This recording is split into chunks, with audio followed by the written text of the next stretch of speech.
ಓಂ ಶ್ರೀ ಗುರು ಬಸವಲಿಂಗಾಯ ನಮಃ. ಓಂ ನಮಃ ಶಿವಾಯ. ತಮ್ಮೆಲ್ಲರಿಗೂ ಭಕ್ತಿಯ ಶರಣಾರ್ಥಿ.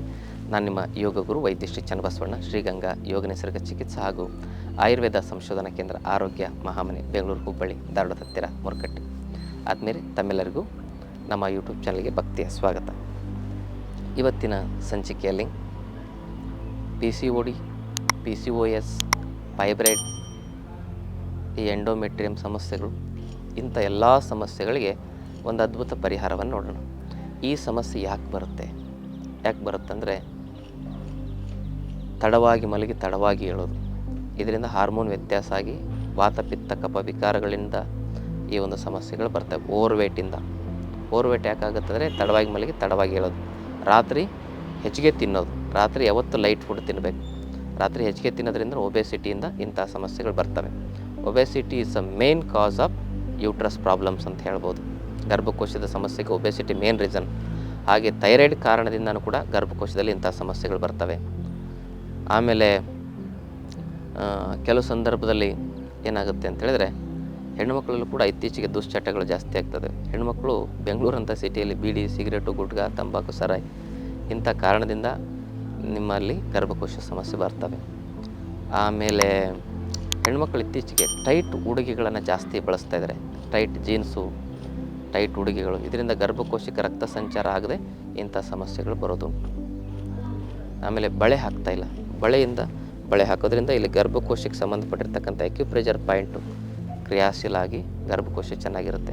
ಬಳೆ ಹಾಕದಿರೋದು ಕೂಡ ಇಂಥ ಗರ್ಭಕೋಶ ಸಮಸ್ಯೆಗೆ ಒಂದು ಕಾರಣ ಅಂತ ಹೇಳ್ಬೋದು.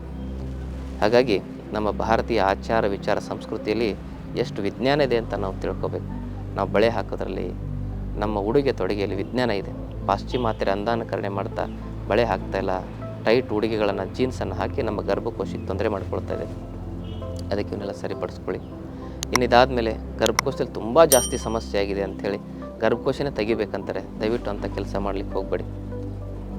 ಗರ್ಭಕೋಶವನ್ನು ಆಯುರ್ವೇದ ಚಿಕಿತ್ಸೆ, ಪಂಚಕರ್ಮ ಚಿಕಿತ್ಸೆಯಿಂದ, ಆಹಾರ ಪದ್ಧತಿಯಿಂದ ಸರಿಪಡಿಸ್ಕೊಳ್ಬೇಕು, ಯೋಗಾಭ್ಯಾಸದಿಂದ ಸರಿಪಡಿಸ್ಕೊಳ್ಬೋದು. ಗರ್ಭಕೋಶ ಹೋಯಿತು ಅಂದರೆ ಜೀವನ ಹೋಯಿತು. ಗರ್ಭಕೋಶ ತೆಗೆದ್ರೆ BP, ಶುಗರ್, ಅರ್ಥರೈಟಿಸು, ಕೊಲೆಸ್ಟ್ರಾಲ್, ಸಂಧಿವಾತ ಎಲ್ಲ ಬರ್ತವೆ. ಅದಕ್ಕೆ ಗರ್ಭಕೋಶ ಹೆಣ್ಣು ಮಕ್ಕಳ ಆಸ್ತಿ, ಅದನ್ನು ಉಳಿಸ್ಕೊಳ್ಳೋ ಪ್ರಯತ್ನ ಮಾಡೋಣ. ಅದಕ್ಕಾಗಿ ಪ್ರಾರಂಭಿಕ ಹಂತದಲ್ಲಿ ಏನೋ ಸಮಸ್ಯೆ ಇದ್ದರೆ, ಇದರ ಲಕ್ಷಣ ಏನಂದರೆ ಹೆವಿ ಬ್ಲೀಡಿಂಗ್ ಆಗ್ತಾ ಇರ್ತದೆ, ಕ್ಲಾಟ್ ಬ್ಲೀಡಿಂಗ್ ಆಗ್ತದೆ, ವೈಟ್ ಡಿಸ್ಚಾರ್ಜ್ ಆಗ್ತಿರ್ತದೆ. ಅಂಥ ಸಂದರ್ಭದಲ್ಲಿ ಈ ಲಕ್ಷಣಗಳಿದ್ದರೆ ನೀವೇನು ಮಾಡಬೇಕು, USG ultrasonography abdomen and pelvis ಅಂತ ಚೆಕ್ ಮಾಡಬೇಕು. ಅಲ್ಲಿ ಗರ್ಭಕೋಶದಲ್ಲಿ ಏನಾಗಿದೆ ಅಂತ ಕಂಡುಹಿಡಿಯಬಹುದು. ಕೆಲವೊಂದಿಷ್ಟು ಹಾರ್ಮೋನ್ಗಳ ಟೆಸ್ಟನ್ನು ಕೂಡ ಮಾಡಿಸ್ಕೊಂಡ್ರೆ ಗೊತ್ತಾಗುತ್ತೆ. ಪ್ರೊಜೆಸ್ಟರಾನ್, ಈಸ್ಟ್ರೋಜನ್, ಟೆಸ್ಟೋಸ್ಟೆರಾನಿನ್, ಥೈರಾಯ್ಡ್ ಹಾರ್ಮೋನ್, ಇದರಿಂದನೂ ಕೂಡ ನಾವು ಕಂಡುಕೊಳ್ಬೋದು. ಮುಖ್ಯವಾಗಿ ಗರ್ಭಕೋಶದ ಸಮಸ್ಯೆಗೆ scanning is a best option ಅಂತ ಹೇಳ್ಬೋದು. ಹೀಗೆ ಅದು ಯಾವ ಕಾರಣದಿಂದ ಆಗಿದೆ ಅಂತ ನೋಡಲಿಕ್ಕೆ ಹಾರ್ಮೋನಿಂದ ಆಗಿದೆ ಅಥವಾ ಬೇರೆ ಕಾರಣದಿಂದ ಆಗಿದೆ ಅಂತ ನೋಡಲಿಕ್ಕೆ ಹಾರ್ಮೋನ್ಗಳ ಬ್ಲಡ್ ಟೆಸ್ಟ್. ಹೀಗೆ ಮಾಡಿ ಮೂಲ ಸಮಸ್ಯೆಯ ಕಾರಣವನ್ನು ಕಂಡುಹಿಡಿದು ಅದಕ್ಕೆ ಪರಿಹಾರವನ್ನು ಆಯುರ್ವೇದದಲ್ಲಿ, ಯೋಗದಲ್ಲಿ ನಾವು ಕಂಡುಕೊಂಡ್ರೆ ನಾವು ಸಂಪೂರ್ಣವಾಗಿ ಗರ್ಭಕೋಶದ ಸಮಸ್ಯೆಯಿಂದ ಹೊರಗಡೆ ಬರ್ಬೋದು. ಮುಖ್ಯವಾಗಿ ಕಪಾಲಭಾತಿ ಪ್ರಾಣಾಯಾಮ, ಅಪಾನ ಮುದ್ರೆ ಮತ್ತು ಯೋನಿ ಮುದ್ರೆ. ಅಪಾನ ಮುದ್ರೆ ಅಂದರೆ ಮಧ್ಯದ ಬೆರಳು, ಉಂಗುರ ಬೆರಳು, ಹೆಬ್ಬೆರಳನ್ನು ಸೇರಿಸಿದಾಗ ಅಪಾನ ಮುದ್ರೆ. ಈ ಮುದ್ರೆಯಲ್ಲಿ ಕಪಾಲಭಾತಿ ಮಾಡ್ಬೋದು. ಆಮೇಲೆ ಯೋನಿ ಮುದ್ರೆಯಲ್ಲಿ ಕಪಾಲಭಾತಿ ಮಾಡಬೇಕು. ಈ ಕಪಾಲಭಾತಿನ ಋತುಸ್ರಾವದ ಸಂದರ್ಭದಲ್ಲಿ ಮಾಡಬಾರ್ದು, ಉಳಿದಂತೆ ಬೇರೆ ಸಂದರ್ಭದಲ್ಲಿ ಮಾಡ್ಬೋದು. ಇದರಿಂದ ಏನಾಗುತ್ತೆ, ಗರ್ಭಕೋಶಕ್ಕೆ ಶಕ್ತಿ ಬರ್ತದೆ. ಅಲ್ಲಿ PCOD ಅಂದರೆ ಪಾಲಿಸಿಸ್ಟಿಕ್ ಓವೇರಿಯನ್ ಡಿಸೀಸ್, PCOS ಅಂದರೆ ಪಾಲಿಸಿಸ್ಟಿಕ್ ಓವೇರಿಯನ್ ಸಿಂಡ್ರೋಮ್, ಫೈಬ್ರಾಯ್ಡ್ಸ್ ಗಡ್ಡೆಗಳು, ಆಮೇಲೆ ಎಂಡೋಮೆಟ್ರಿಯಂ ಥಿಕ್ನೆಸ್, ಗರ್ಭಕೋಶದ ಗೋಡೆಗಳಲ್ಲಿ ದಪ್ಪ ಆಗ್ತಕ್ಕಂಥ ಸಮಸ್ಯೆ, ಬಲ್ಕಿ ಯೂಟ್ರಸ್ ಸಮಸ್ಯೆ, ಗರ್ಭಕೋಶ ಜರುಗೋದು, ಇವೆಲ್ಲ ಈ ಪ್ರಾಣಾಯಾಮದಲ್ಲಿ ಒಳ್ಳೆಯದಾಗ್ತದೆ. ಈ ಪ್ರಾಣಾಯಾಮ ಮಾಡ್ತಾ ಬಟರ್ಫ್ಲೈ ಮಾಡ್ಬೋದು. ಅದನ್ನು ಮಾಡೋದ್ರಿಂದ ಬಲ್ಕಿ ಯೂಟ್ರಸ್ ಬೇಗ ಗುಣ ಆಗ್ತದೆ. ಬಟರ್ಫ್ಲೈ ಮಾಡೋದು ಹೇಗೆ ಅಂದರೆ, ಇವೆರಡು ಪಾದಗಳನ್ನು ಈ ರೀತಿ ಜೋಡಿಸಿ ಹೀಗೆ ಮಾಡೋದು. ಇದು ಬಟರ್ಫ್ಲೈ.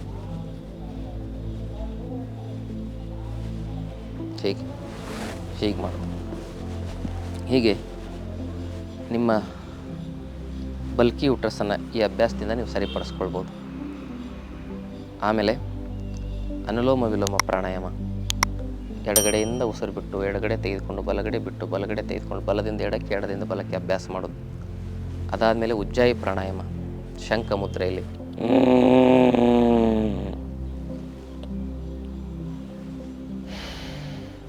ಉಸಿರು ತಗೊಂಡು ಉಸಿರನ್ನ ಹೋಲ್ಡ್ ಮಾಡಿ ಗದ್ದವನ್ನು ಎದೆಗೆ ತಾಗಿಸಿ ಎಡಗಡೆಯಿಂದ ಉಸಿರು ಬಿಡೋದು. ಮತ್ತು ಭ್ರಾಮರಿ, ಹೆಬ್ಬೆರಳಿಂದ ಕಿವಿ, ತೋರು ಬೆರಳಿಂದ ಕಣ್ಣು, ಮಧ್ಯದ ಬೆರಳಿಂದ ಮೂಗು, ಆಮೇಲೆ ಮಧ್ಯದ ಬೆರಳಿಂದ ಮೂಗು ಮತ್ತು ಮುಂಗರು ಬೆರಳಿಂದ ಮೂಗಿನ ಕೆಳಭಾಗ, ಕಿರು ಬೆರಳಿಂದ ಗದ್ದದ ಮಧ್ಯಭಾಗ ಮುಚ್ಚಿ ಸ್ವಲ್ಪ ಮೂಗನ್ನು ಓಪನ್ ಮಾಡಿ ಉಸಿರು ತಗೋಬೇಕು. ಬಾಯಿ ಮುಚ್ಚಿರ್ತೇವೆ ಮತ್ತು ಕಿವಿ ಮುಚ್ಚಿರ್ತೇವೆ, ಕಣ್ಣು ಮುಚ್ಚಿರ್ತೇವೆ. ಮೂಗನ್ನು ಕೂಡ ಮುಕ್ಕಾಲು ಭಾಗ ಮುಚ್ಚಿ ಉಸಿರು ಬಿಡ್ತಾ ಶಬ್ದ ಮಾಡಬೇಕು.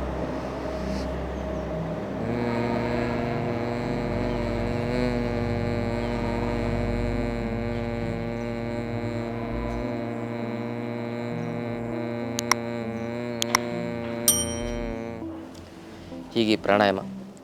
ಕಪಾಲಭಾತಿ 15-20 ನಿಮಿಷ, ಅನುಲೋಮ ವಿಲೋಮ ಒಂದು 15-20 ನಿಮಿಷ, ಉಜ್ಜಯ ಒಂದು 10 ನಿಮಿಷ, ಭ್ರಾಮರಿ ಒಂದು 10 ನಿಮಿಷ ಪ್ರಾಣಾಯಾಮ ಮಾಡಿ ಮಂಡುಕಾಸನ, ಪವನಮುಕ್ತಾಸನ, ಆಮೇಲೆ ಮಾರ್ಜರಿ ಆಸನ, ಅರ್ಧಹಲಾಸನ, ಮಕರಾಸನ ಇವನು ಮಾಡಬೇಕು. ಒಬೆಸಿಟಿ ಜಾಸ್ತಿ ಇದ್ದರೆ ಸೂರ್ಯ ನಮಸ್ಕಾರ ಇಷ್ಟೆಲ್ಲ ಮಾಡಿ ಪ್ರಾಣಾಯಾಮ ಮಾಡಿ ಕೆಲವೊಂದಿಷ್ಟು ಮನೆ ಮದ್ದನ್ನು ಹೇಳ್ತಾರೆ. ಅದು ಮಾಡಿದ್ರೆ ಪ್ರತಿಶತ 90% ಜನರು ಮನೆಯಲ್ಲೇ ಗರ್ಭಕೋಶ ಸಮಸ್ಯೆಗಳಿಗೆ ಪರಿಹಾರ ಕಂಡುಕೊಳ್ಬೋದು. ಅದಾಗಿಲ್ಲ ಅಂದರೆ ಒಂದು ಸಾರಿ ತಾವು ಪಂಚಕರ್ಮ ಚಿಕಿತ್ಸೆ, ಆಯುರ್ವೇದ ಔಷಧಿಗಳನ್ನು ತೆಗೆದುಕೊಳ್ಬೇಕಾಗ್ತದೆ. ಮತ್ತೆ ಹೇಳ್ತಾ ಇದ್ದೀನಿ, ಗರ್ಭಕೋಶದ ಆಪ್ರೇಷನ್ ಅತ್ಯಂತ ಡೇಂಜರ್. ಅದಕ್ಕೆ ಏನು ಮಾಡ್ತಾರೆ, ಕೆಲವೊಮ್ಮೆ ಲ್ಯಾಪ್ರೋಸ್ಕೋಪಿ ಮಾಡ್ತಾರೆ, ಅದು ಮಾಡ್ತಾರೆ, ಇದು ಮಾಡ್ತಾರೆ. ಅದನ್ನು ಇದ್ದಿರೋದನ್ನು ತೆಗೆಯೋದು ಎಷ್ಟು ಮುಖ್ಯನೋ ಮತ್ತು ಆಗದಂತೆ ನೋಡ್ಕೊಳ್ಳೋದು, ಬೇರು ಸಮೇತವಾಗಿ ಆ ಸಮಸ್ಯೆ ಕಾರಣವನ್ನು ಸರಿ ಮಾಡ್ಕೊಳ್ಳೋದು ಭಾಳ ಮುಖ್ಯ. ಅಲ್ಲಿ ವಾತ, ಪಿತ್ತ, ಕಫ ವಿಕಾರಗಳಿರ್ತಾವೆ. ಆ ವಿಕಾರಗಳನ್ನು ಸಮತೋಲನ ಸ್ಥಿತಿಗೆ ತರಬೇಕು. ಲ್ಯಾಪ್ರೋಸ್ಕೋಪಿ ಅಂದ್ರೇನು, ಅಲ್ಲಿರ್ತಕ್ಕಂಥ ಗಡ್ಡೆಯನ್ನು ತೆಗೆಯೋದು ಮತ್ತು ಆಗದಂಗೆ ಆ ಸಮಸ್ಯೆ ಆಗೋಕ್ಕೆ ಮೂಲ ಕಾರಣವನ್ನು ಸರಿ ಮಾಡಬೇಕಲ್ಲ. ಆಗದಂಗೆ ನೋಡಬೇಕು ಮತ್ತು ಆಗೋ ಸಮಸ್ಯೆಗೆ ಮೂಲ ಕಾರಣ ಪರಿಹಾರ ಆಗಬೇಕಂದ್ರೆ ಯೋಗ, ಆಯುರ್ವೇದ, ಜೀವನ ಪದ್ಧತಿಯಲ್ಲಿ ಮಾತ್ರ ಸಾಧ್ಯ. ಹಾಗೆ ಮನೆಮದ್ದಂದರೆ ಅಲೋವೆರಾ, ಲೋಳೆ ಸರ ಅಂತ ಕರೀತಾರೆ. ಲೋಳೆ ಸರದ ರಸವನ್ನು ತೆಗಿರಿ, ಅದನ್ನು ಫ್ರೆಶ್ ಆಗಿ ತೆಗಿಬೇಕು. ಅದೊಂದು ಎಷ್ಟು ಅಂದರೆ ಒಂದು 25 ಗ್ರಾಮ್ನಷ್ಟು ತೊಗೊಳ್ಳಿ. ಗ್ರಾಮ್ ಅಂದರೆ ml ಲೆಕ್ಕ. ಅದನ್ನು ತೆಗೆದುಕೊಂಡು ಒಂದು 3-4 ಚಮಚ ತೊಗೊಂಡಷ್ಟಾಗುತ್ತೆ. ಆಮೇಲೆ ಅದರಲ್ಲಿ ಹರಿತಕಿ ಚೂರ್ಣ ಅಂತ ಬರುತ್ತೆ, ಆಯುರ್ವೇದಿಕ್ ಅಂಗಡಿಯಲ್ಲಿ ಸಿಗ್ತದೆ. ಅದನ್ನು ಹಾಕಿ ಅದನ್ನು ಕಿವುಚಿದ್ರೆ ಆ ಜಲ್ಲೆಲ್ಲ ಹೋಗಿ ಲಿಕ್ವಿಡ್ ಆಗುತ್ತೆ. ಕುಡಿಲಿಕ್ಕೆ ಕೂಡ ಭಾಳ ನಿಮಗೆ ಆರಾಮ ಅನಿಸುತ್ತೆ. ಜಲ್ಲು ಅದು ಎಷ್ಟು ಲೋಳೆ ಇರ್ತದಲ್ಲ, ಹರಿತಕಿ ಚೂರ್ಣ ಹಾಕಿದರೆ ಲಿಕ್ವಿಡ್ ಆಗಿಬಿಡ್ತದೆ. ಅದನ್ನು ಹಾಕಿ ಲಿಕ್ವಿಡ್ ಮಾಡಿ 30 ml ತಯಾರಿಸ್ಕೊಳ್ಳಿ. ಅದನ್ನು ಲಿಕ್ವಿಡ್ ಅದನ್ನು ಬೆಳಿಗ್ಗೆ ಖಾಲಿ ಹೊಟ್ಟೆಲಿ ಕುಡೀರಿ. ಮತ್ತು ರಾತ್ರಿ ಏನು ಮಾಡಬೇಕು ಅಂತ ಹೇಳಿದ್ರೆ, ಮೆಂತ್ಯ ಕಾಳು ಮತ್ತು ಜೀರಿಗೆ, 1 ಚಮಚ ಮೆಂತ್ಯ, 1 ಚಮಚ ಜೀರಿಗೆ ಇವು, ಮತ್ತು 1 ಚಮಚ ನೆಲ್ಲಿಕಾಯಿ ಪುಡಿ, ಈ ಮೂರನ್ನು ಸೇರಿಸಿ 1 ಗ್ಲಾಸ್ ನೀರಲ್ಲಿ ಕುದಿಸಿ ಅರ್ಧ ಗ್ಲಾಸ್ ಗಿಳಿಸಿ ಅದರ ಕಷಾಯವನ್ನು ರಾತ್ರಿ ಕುಡಿಬೇಕು. ಹೀಗೆ ಮಾಡಿದರೆ ಅಲ್ಲಿ ಒಬೆಸಿಟಿನೂ ಕಮ್ಮಿ ಆಗುತ್ತೆ, ಇನ್ಫೆಕ್ಷನ್ ಇದ್ದರೆ ಅದು ಇನ್ಫೆಕ್ಷನ್ಗಳು ಕಮ್ಮಿ ಆಗ್ತವೆ, ಅಲ್ಲಿರ್ತಕ್ಕಂಥ ಗಡ್ಡೆ ಗುಳ್ಳೆಗಳು, ಆ ಥಿಕ್ನೆಸ್ಸಿನ ಸಮಸ್ಯೆನೂ ಕೂಡ ಕಮ್ಮಿ ಆಗ್ತದೆ. ಇದು ಗರ್ಭಕೋಶದ ಸಮಸ್ಯೆಗಳು, ಹಲವಾರು ಸಮಸ್ಯೆಗಳು, PCOD, PCOS, fibroids, bulky uterus, endometrium ಸಮಸ್ಯೆ, ಇವೆಲ್ಲದಕ್ಕೂ ಇವೆರಡು ಮನೆ ಮತ್ತು ಈ ಪ್ರಾಣಾಯಾಮಗಳು ಪರಿಹಾರ. ಇದನ್ನು ಮನೆಯಲ್ಲೇ ಮಾಡ್ಕೊಳ್ಬೋದು. ಆಗಿಲ್ಲ ಅಂದರೆ ಒಂದ್ಸರಿ ಆಯುರ್ವೇದ ಪಂಚಕರ್ಮ ಚಿಕಿತ್ಸೆ, ಆಯುರ್ವೇದ ಔಷಧಿಗಳ ಮೂಲಕ ಗರ್ಭಕೋಶದ ಸಮಸ್ಯೆಗಳಿಗೆ ತಾವು ಪರಿಹಾರ ಕಂಡುಕೊಳ್ಬೋದು ಅಂತಕ್ಕಂಥ ಮಾತನ್ನು ಹೇಳ್ತಾ, ಆದ್ಮೇಲೆ ನೀವು ಬದಲಾದರೆ ಮಾತ್ರ ನಿಮ್ಮ ಆರೋಗ್ಯದ ಸಮಸ್ಯೆಗಳಿಗೆ ಪರಿಹಾರ. ಎಷ್ಟೇ ಔಷಧಿ ತೆಗೆದುಕೊಂಡ್ರೂ, ಏನೇ ಚಿಕಿತ್ಸೆ ತೆಗೆದುಕೊಂಡ್ರೂ ಪ್ರಯೋಜನ ಇಲ್ಲ. ನಿಮ್ಮ ಲೈಫ್ ಸ್ಟೈಲ್, ನಿಮ್ಮ ಫುಡ್ ಸ್ಟೈಲ್ ಬದಲಾಗಬೇಕು. ಇವೆಲ್ಲ ಲೈಫ್ ಸ್ಟೈಲ್, ಫುಡ್ ಸ್ಟೈಲಿನ ಸಮಸ್ಯೆಗಳು. ಅದಕ್ಕೆ ಇವನ್ನೆಲ್ಲ ಸರಿ ಮಾಡ್ಕೊಳ್ಳಿಕ್ಕೆ ತಾವು ಪ್ರಾಮಾಣಿಕ ಪ್ರಯತ್ನ ಮಾಡೋದ್ರಿಂದ ಗರ್ಭಕೋಶವನ್ನು ಉಳಿಸ್ಕೊಂಡು ಆನಂದವಾಗಿ ಬದುಕ್ಬೋದು ಅಂತಕ್ಕಂಥ ಮಾತನ್ನು ಹೇಳ್ತಾ, ಗರ್ಭಕೋಶ ಅಂದರೆ ತಾಯ್ತನ. ಆ ತಾಯ್ತನವನ್ನು ಕಳ್ಕೊಂಡ್ರೆ ಹೆಣ್ಮಕ್ಳಿಗೆ ಭಾಳ ದೊಡ್ಡ ಮೋಸ ಅದು.